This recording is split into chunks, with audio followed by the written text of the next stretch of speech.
नमस्कार दोस्तों, स्वागत है आपका आपके अपने YouTube चैनल में। दोस्तों, आज की कहानी है कि किस प्रकार से एक बूढ़ी माँ को उसके बेटों ने अनदेखी की, तो माँ ने उन बेटों को किस प्रकार से सबक सिखाया। चलिए आज की कहानी शुरू करते हैं। शीला जी भूख से परेशान थी। सुबह से बहू ने उन्हें कुछ भी खाने को नहीं दिया था, क्योंकि नाश्ते में बहू ने आलू के पराठे बनाए थे और सारे पराठे खत्म हो चुके थे। इसलिए अब शीला जी दोपहर के खाने का इंतजार कर रही थी। लेकिन बहू ने सुबह नाश्ता ज्यादा कर लिया था, इसलिए वह दोपहर का खाना बना ही नहीं रही थी। आखिरकार भूख से परेशान शीला जी बहू के पास पहुंची और कहने लगी, बहू मुझे भूख लगी है, कुछ खाने के लिए दे दो ना। शीला जी की बात सुनकर उनकी बहू नेहा मुंह बनाते हुए कहने लगी, आपको कुछ कामकाज तो है नहीं, बस दिन भर आपको भूख ही लगती रहती है। देखिए वहां टेबल पर भुने चने पड़े हैं, वही खा करके पानी पी लीजिए। आज दोपहर में मैं अपनी सहेलियों के साथ बाहर जा रही हूँ, तो खाना तो अब शाम को ही बनेगा। ये सुनकर शीला जी का चेहरा उतर गया। वे धीरे से बोली, बहू तुम कहो तो मैं खुद कुछ बना कर खा लेती हूँ। नेहा गुस्से में भड़क उठी और कहने लगी, अब एक आदमी का खाना क्या बनेगा। फिर कुछ सोचते हुए वो रसोई में गई और उसने फ्रिज में देखा कि बची हुई बासी रोटियां रखी थी। उसने वो रोटियां निकाली और अचार के साथ अपनी सास के सामने एक प्लेट रखते हुए बोली कि यह खा लीजिए। इतना कहकर वो अपना पर्स उठाकर घर से बाहर निकल गई। फ्रिज में रखने के बावजूद भी रोटियां खराब हो चुकी थी, उनसे बदबू आ रही थी। इसलिए शीला जी ने गुस्से में आकर वो रोटियां डस्टबिन में फेंक दी। फिर उन्होंने दाल चावल निकाला और अपने लिए गर्मा गर्म खिचड़ी बनाई और धनिया पुदीना की चटनी के साथ उन्होंने खिचड़ी बनाकर गर्मा गर्म खिचड़ी खा ली। फिर सारे बर्तन धोकर उन्होंने वापस रख दिए और रसोई भी साफ कर दी। फिर चुपचाप अपने कमरे में जाकर लेट गई। बहू ने भले ही मना कर दिया था, लेकिन यह घर उसका भी था और वह अपना खाना खुद बना सकती थी। इसलिए गुस्से में आकर उन्होंने भी अपना खाना बनाकर खा लिया। अगली शाम को वह अपने कमरे में बैठी हुई थी, तभी उनका बेटा दीपक उनके पास आया और कहने लगा, माँ देखो ना, आजकल महंगाई कितनी बढ़ गई है, घर का खर्च चलाना भी मुश्किल हो जा रहा है। ऊपर से बाबूजी की 13वीं में भी बहुत खर्च हो गया था। मैं सोच रहा हूँ कि एक कमरा किराए पर चढ़ा देता हूँ, तो घर के खर्च में थोड़ी मदद मिल जाएगी। शीला जी धीरे से बोली, बेटा तुम्हें जैसा ठीक लगे वैसा करो। दीपक अपना गला साफ करते हुए कहने लगा, तो माँ आप अपना कमरा खाली कर दो ना और छोटे वाले रूम में शिफ्ट हो जाओ। हम यही कमरा भाड़े पर लगा देते हैं। छोटे वाले कमरे में टॉयलेट बाथरूम नहीं है ना, तो उसे कोई किराए पर लेगा नहीं। शीला जी हैरान रह गई। वह कहने लगी, लेकिन बेटा वह कमरा तो बहुत ही छोटा है, वह तो स्टोर रूम है, कमरा नहीं है। मैं वहां कैसे रहूंगी, तो टॉयलेट बाथरूम भी कैसे जाऊंगी। दीपक कहने लगा, आप आंगन वाले टॉयलेट में चले जाना, आप तो घर की ही हो, आपको कोई दिक्कत नहीं होगी, लेकिन किराएदार जो आएगा उसे तो सारी सुविधाएं चाहिए ना। वैसे भी ये कमरा बहुत बड़ा है और बाबूजी के गुजरने के बाद आपको इतने बड़े कमरे की क्या जरूरत है। शीला जी खामोश हो गई। फिर कुछ सोचने के बाद उन्होंने कहा, तुम छत से पर बना जो कमरा है वो भी तो किराए पर चढ़ा सकते हो, उस कमरे में तो सारी सुख सुविधाएं मौजूद हैं। दीपक कहने लगा, नहीं माँ, वह कमरा हमने मेहमानों के लिए रख छोड़ा है। आपको तो पता ही है कि नेहा के मायके से कभी भी कोई मिलने आ जाता है, ऐसे में एक कमरा तो मेहमानों के लिए रहना ही चाहिए। शीला जी समझ गई कि बेटे ने सोच लिया है, तो वह उनका कमरा ही किराए पर देगा। वैसे भी वह बुढ़ापे में पूरी तरह से बेटे बहू पर निर्भर थी, इसलिए उन्होंने भी बेटे की बात मान लेने में ही अपनी भलाई समझी। उन्होंने अपना थोड़ा बहुत सामान समेट लिया और छोटे वाले कमरे में चली गई। वहां पुराने सामानों के बीच रहते हुए उसे घुटन सी महसूस होती थी, लेकिन फिर भी किसी तरह वह जिंदगी के दिन काट रही थी। किराएदार भी आ चुका था और सब कुछ पहले की तरह सामान्य रूप से चलने लग गया था। घर में जो किराएदार आया था उसका नाम राहुल था। राहुल एक एनजीओ में कार्य करता था। जब उसने घर में शीला जी को उपेक्षित अवस्था में देखा तो उसे बहुत बुरा लगा। धीरे धीरे शीला जी से उसका लगाव बढ़ने लग गया था। शीला जी भी किसी अजनबी को अपने प्रति चिंतित होते हुए देखती तो उन्हें बहुत ही अच्छा लगता था। बेटे बहू तो उनसे कोई मतलब नहीं रखते थे। बहू बचा हुआ खाना उनके आगे फेंक जाती थी और बेटा तो कभी उसके कमरे में झांक कर भी नहीं आता था। शीला जी तो बहुत पहले ही समझ चुकी थी कि उनका बेटा बदल चुका है, लेकिन फिर भी वह आंखें मूंद कर सब कुछ देखते हुए भी अनजान बनकर वहां पर पड़ी हुई थी, क्योंकि बुढ़ापे में और कोई सहारा तो था नहीं। घर का खर्च बेटा ही चलाता था, इसलिए वो दो रोटियों के लिए भी बेटे की मोहताज बनकर रह गई थी। कभी कभी उन्हें बहुत रोना आता था, क्योंकि उनके पति रामपाल जी भी बेटे की लापरवाही की वजह से ही इस दुनिया से चले गए थे। कहीं ना कहीं शीला जी को पता था कि उनकी मृत्यु के जिम्मेदार उनके बेटे बहू ही हैं, लेकिन वह मुंह खोलकर कुछ बोल नहीं पाती थी। जब रामपाल जी काम पर जाते थे तो घर में पति पत्नी दोनों का खूब मान सम्मान होता था।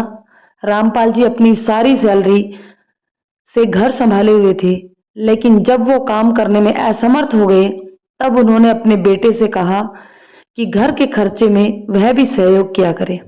दीपक को यह बात नागवार गुजरी, क्योंकि जब तक पिता घर चला रहे थे वो अपनी सारी कमाई बचा लिया करता था, लेकिन अब उसे मजबूरन घर के खर्च चलाने पड़ रहे थे।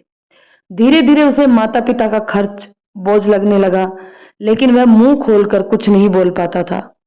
इसी बीच एक बार रामपाल जी की तबीयत बहुत खराब हो गई थी। डॉक्टर के पास जाने पर पता चला कि उन्हें निमोनिया हो गया है। डॉक्टर ने थोड़ी महंगी दवाइयां दी थी, लेकिन दीपक आधी दवाइयां ही लाया और आधी दवाइयां वो लाया ही नहीं। शुरुआत में रामपाल जी की तबीयत में थोड़ा संभल गई तो उन्होंने दवाइयां बंद कर दी। रामपाल जी ने भी ज्यादा ध्यान नहीं दिया, लेकिन एक रात उन्हें सांस लेने में दिक्कत होने लगी। तब शीला जी घबरा गई। उन्होंने आधी रात को ही बेटे के कमरे का दरवाजा खटखटाकर कहा, बेटा चलो, तुम्हारे बाबूजी की तबीयत खराब हो रही है, हम उन्हें डॉक्टर के पास लेकर चलते हैं। पर बेटा नहीं उठा और सुबह तक रामपाल जी के प्राण पखेरु उड़ चुके थे। घर में मातम का सन्नाटा पसर गया। दीपक रोने धोने का नाटक करने लगा। बहू तो ऐसे फूट फूट कर रो रही थी जैसे वह अपने ससुर जी के जाने को सहन ही नहीं कर पा रही थी। लेकिन सबसे ज्यादा गहरा आघात शीला जी को लगा था। वह तो कुछ बोल ही नहीं पा रही थी। उनकी आंखों से लगातार आंसू बह रहे थे और उनके होठ बोलते हुए कांप रहे थे, मानो वह चीख चीख कर कहना चाह रही हो कि अब रोने का नाटक क्यों कर रहे हो, तुम लोग भी अपने पिता की मृत्यु के जिम्मेदार हो। लेकिन वह कुछ कह ही नहीं पाई। बेटे ने बहुत अच्छे से सारे कर्मकांड निपटाए और मृत्यु भोज भी बहुत शानदार हुआ, लेकिन शीला जी के मन में यह बात चुभ गई थी कि अगर बेटे ने लापरवाही ना दिखाई होती तो शायद उनका सुहाग आज भी सही सलामत होता। उसके बाद अचानक से ही बेटे बहू के व्यवहार में बहुत बड़ा परिवर्तन आ गया था। शीला जी भी आहत हो चुकी थी, तो वह भी अब उनमें से कोई उम्मीद नहीं रखती थी। लेकिन भीतर ही भीतर यह बात उन्हें खाई जा रही थी कि ऐसे बच्चों को वह कोई सबक नहीं सिखा पा रही। एक दिन राहुल उनके पास आया और उसने उन्हें कुछ बात समझाई, जिसे सुनकर शीला जी की आंखों में एक चमक सी आ गई।